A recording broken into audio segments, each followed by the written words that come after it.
History demonstrates that society has always feared deep thinkers, from Socrates to Galileo to Tesla, because they see what others don't want to see.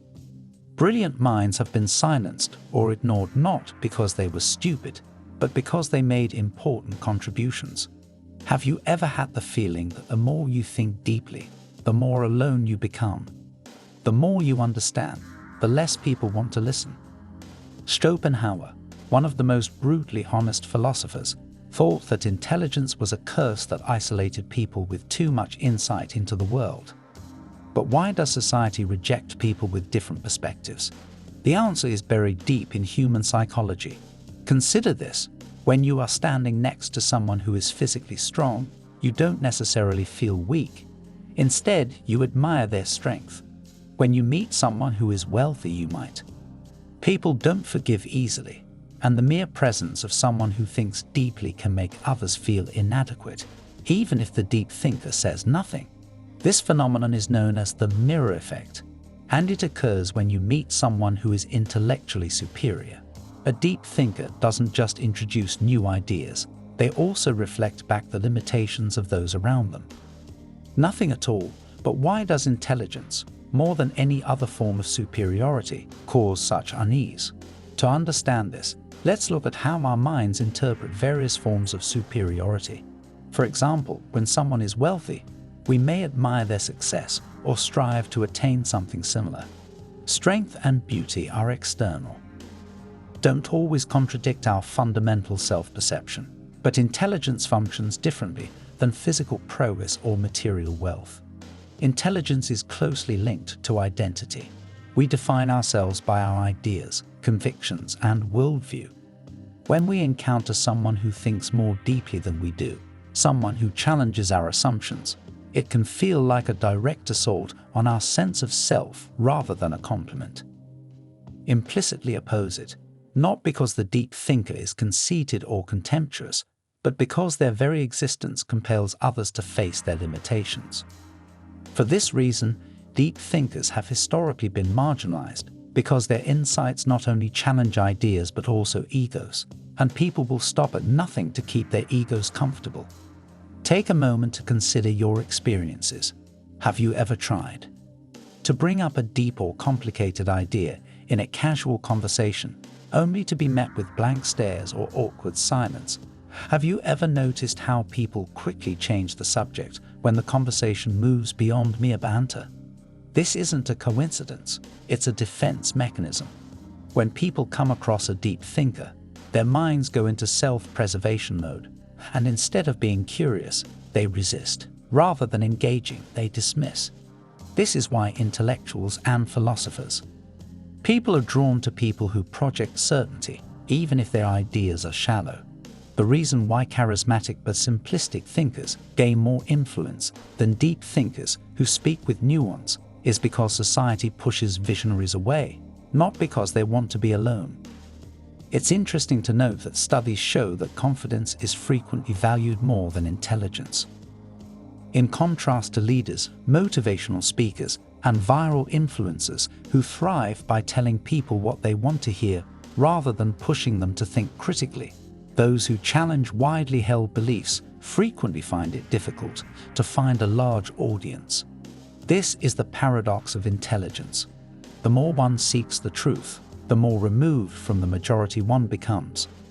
The mirror effect reflects society's limitations and explains why society is resistant to change in the first place, but the question still stands. If intelligence is so dangerous, is there scientific evidence that people genuinely fear it? Current neuroscience supports this, as research indicates that when people feel academically inferior, their brain's amygdala, the area responsible for fear and threat detection, becomes extremely active. To put it simply, deep thinking is not only frightening, it also sets off a primitive survival response that is similar to what we feel when in danger. But why does intelligence trigger the same fear circuits as a physical threat? The reason is that for the majority of human history, survival depended on being accepted by the group rather than being the smartest person in the room. Our ancestors lived in tribes where social harmony meant safety, and rejection by the group could mean death because isolation made one vulnerable. When a highly intelligent person enters a social setting, they unintentionally upset the tribal balance by challenging pre-existing ideas, social norms, and group dynamics.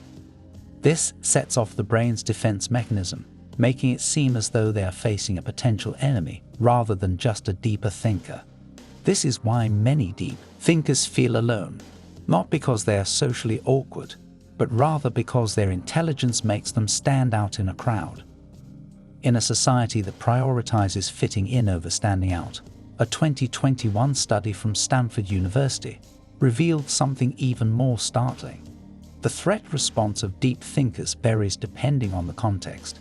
When people engage with an intellectual one-on-one, they feel less threatened. But in group settings, the threat response sharply increases because social status becomes more significant. In groups, people react not only to intelligence, but also to how others see them. To further explain why deep thinkers often find genuine conversations in private settings, but find it difficult to engage in large social environments, psychologists have identified several cognitive biases that further explain why intelligence is often met with resistance. One such bias is the Dunning-Kruger effect, which occurs when people with low ability try to undermine or exclude someone who feels outshined by a deep thinker to protect their social standing. Humans prefer familiar ideas over new, complex truths, and intelligence frequently introduces disruptive thoughts that make people uncomfortable. This backfire effect occurs when people are confronted with information. Those who know little tend to overestimate their intelligence, while highly intelligent people tend to doubt themselves. That causes friction. In the digital age, social media has exacerbated this rejection of intelligence algorithms, which prioritize engagement over depth, meaning that content that is controversial and emotionally charged spreads more quickly than well-considered arguments. Deep thinkers frequently encounter this reaction when they present challenging ideas. Simple, catchy, and frequently deceptive soundbites perform better than nuanced discussions. The more intelligent a person is, the more difficult it is for them to condense complex ideas into short, viral-friendly content. As a result, society is favoring entertainment over enlightenment, which makes it even harder for deep thinkers to gain widespread acceptance. What does this mean for deep thinkers, though? The rejection of intelligence isn't just. This does not mean that deep thinkers should stop sharing their ideas. Rather, it means that they need to understand the forces that are working against them. However, if society rejects intelligence, what does it actually embrace? The answer lies in comfort, a world that values predictability over truth, according to Arthur Schopenhauer. Social, psychological, cultural, and biological factors are all part of human nature and are reinforced by group dynamics and modern technology. One of the most brutally honest philosophers in history, Schopenhauer, held that intelligence is a curse rather than a gift. Unlike other thinkers who saw intelligence as the key to success, Schopenhauer believed that the more intelligent a person is, the harder it is for them to connect with society. But why is intelligence such a burden? Schopenhauer's philosophy was based on the idea that all human beings are driven by a blind, irrational force called the will. In his view, most people's actions are dictated by their will to live, which means that they prioritize comfort, pleasure, and survival over all else. However, highly intelligent people behave differently. Rather than mindlessly following their instincts, they cultivate an insatiable desire to understand reality, even if it causes discomfort. Ordinary people seek pleasure and steer clear of difficult truths, but deep thinkers pursue truth, even if it causes pain. This leads to a fundamental disconnect between intellectuals and the rest of society, where most people find meaning in routine pleasures, entertainment, and relationships. Deep thinkers often become disillusioned with these things because they see them as a diversion from more existential issues. Schopenhauer thought that the more one understood human nature, the more difficult it was to relate to others because they could see through lies and deceit. The majority of social interactions involve small talk, status games, and polite dishonesty. Deep thinkers, who value truth over appearance, often find it difficult to participate in these activities because they crave depth, but society favors simplicity. Most people prefer superficial conversations, while deep thinkers find it difficult to participate in daily interactions without feeling bored or alienated. Schopenhauer considered ambition and desire to be illusions. He thought that most people pursue relationships, money, and power, but deep thinkers frequently wonder why people pursue these things in the first place. This makes them seem uninterested in what most people find exciting, which is why intelligent people frequently feel misunderstood, alienated, or even resentful, because their very presence forces others to face difficult truths about themselves. And most people would prefer to avoid that. Schopenhauer compared intelligence to heightened awareness, a blessing that feels more like a curse. He wrote that having a high level of intellect tends to make a man unsocial. His logic was straightforward.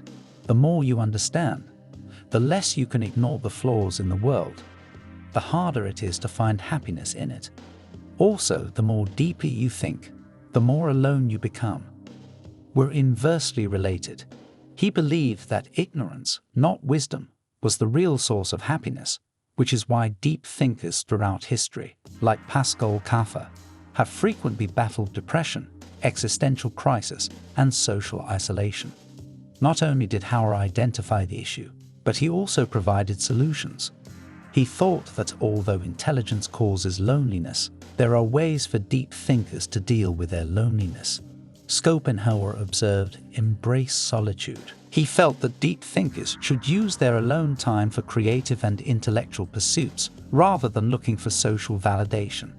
Rather than trying to fit in with society's norms, Schopenhauer advised intelligent people to find like-minded people through books, philosophy, or exclusive intellectual circles. He considered solitude to be a privilege rather than a punishment. His teachings serve as a guide for contemporary deep thinkers struggling with social rejection. Schopenhauer saw intelligence as a double-edged sword that can lead to loneliness, but also grant freedom, wisdom, and a deeper understanding of life. He cautioned against heedlessly sharing profound insights with people who weren't ready for them, instead suggesting that thinkers observe society, learn its patterns, and choose their words carefully. Source of both pain and power, and although it helps one see reality more clearly, it also separates one from those who prefer illusions. In the end, Schopenhauer's philosophy confirms what we already suspected. Society fears what intelligence reveals, not intelligence itself. Deep thinkers are rejected not because they are wrong, but because they are right too soon. If you've ever felt alone in your thoughts, know that you are not broken. You are just seeing the world as it is. But does this mean that deep thinkers are destined to be alone? Or are there ways to navigate society while maintaining intellectual depth? The truth is that society isn't designed to accommodate deep thinkers.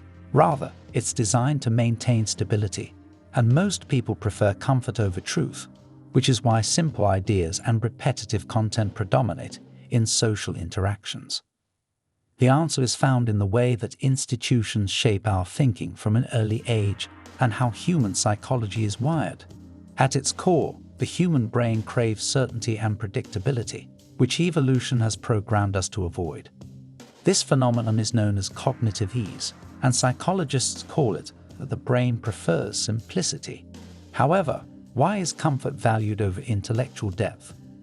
Familiar information because it takes less mental effort to process. When an idea is complex, nuanced, or unfamiliar, the brain perceives it as difficult and potentially dangerous. System justification theory explains why people defend the status quo even when it works against them. Instead of challenging authority or old beliefs, most people prefer to rationalize them because change feels too uncertain. The majority tends to reject intellectual dissent, even when it is based on truth, because of this deep psychological preference for comfort over complexity. This is why intellectuals, philosophers, and scientists often struggle to gain mass acceptance, especially during their lifetimes. Take a look at today's digital world to see who receives the most attention on. Because depth takes time and viral content is instantaneous, emotional, and easy to digest, algorithms reward engagement, and nothing engages people more than controversy, outrage, or humor, all of which frequently sideline rational intellectual discourse. Social media does not reward intellectuals with the ability to distill complex ideas into feel-good sound bites. People who are only exposed to information that supports their pre-existing opinions are resistant to new perspectives in this setting.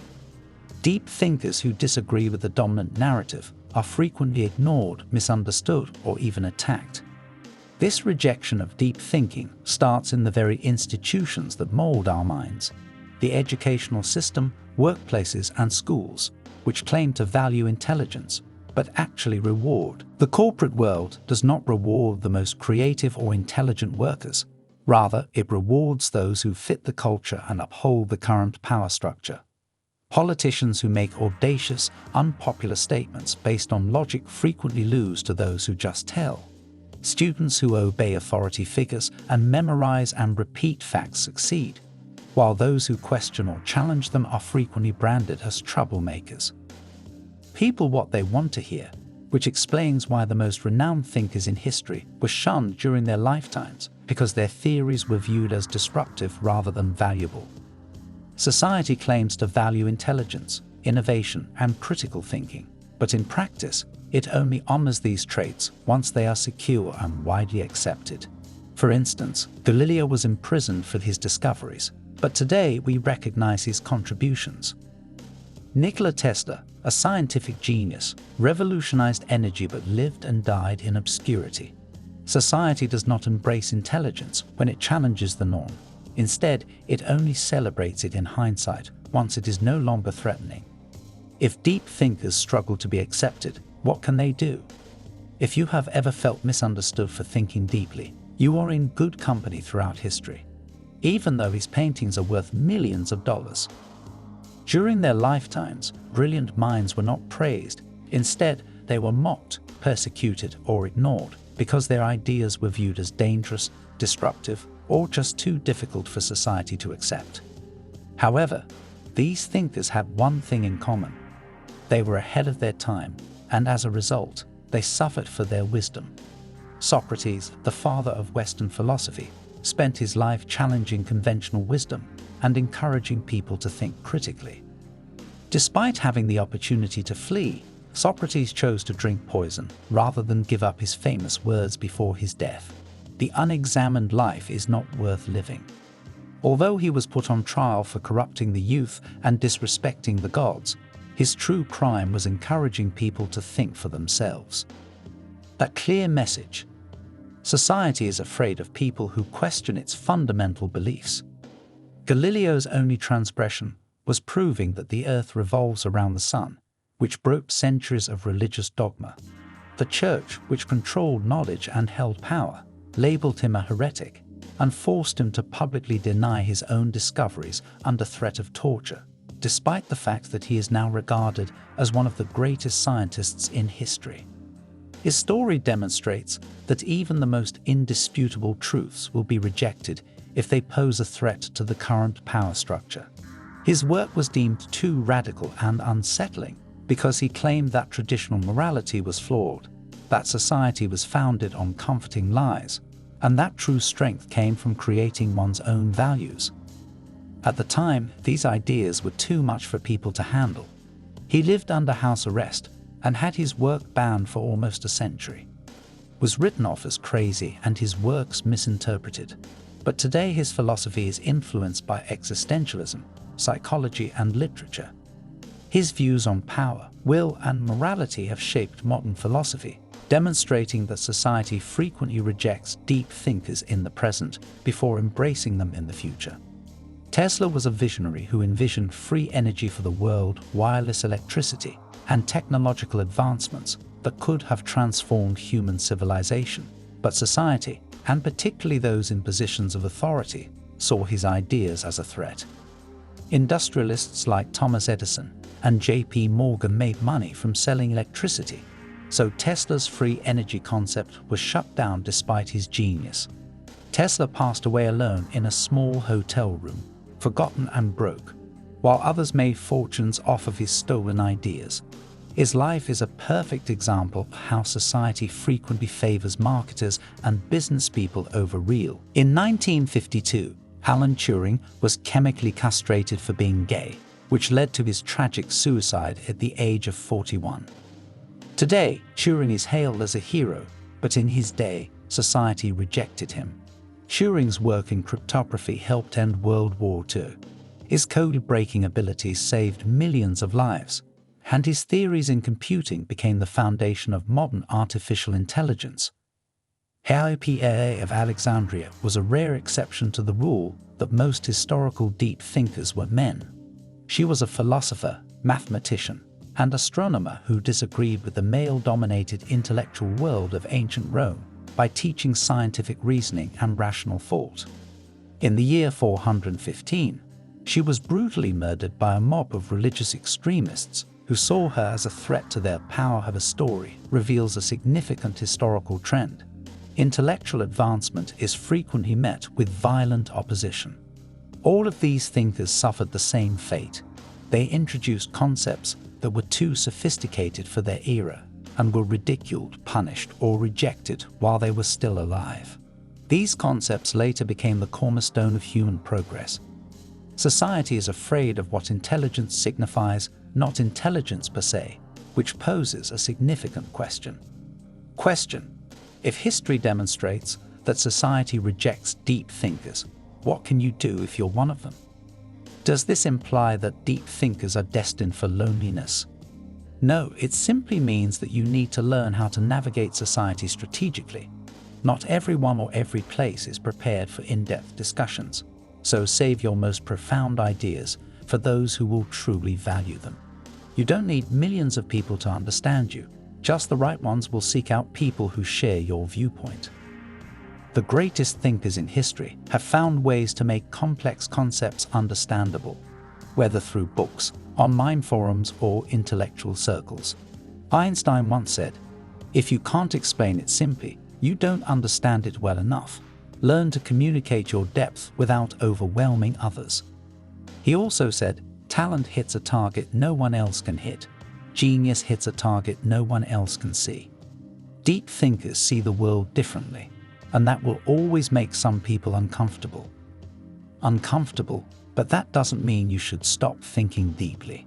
Society needs deep thinkers. It just doesn't always know how to welcome them. If you've ever felt like an outsider because of your thoughts, remember that you are not alone. It's deep thinkers who advance humanity, even though society may be afraid of them. If this video spoke to you, please share your thoughts in the comments section. Have you ever been rejected because you think deeply? We're just getting started. So let's start a conversation and hit the subscribe button to learn more from history's greatest minds.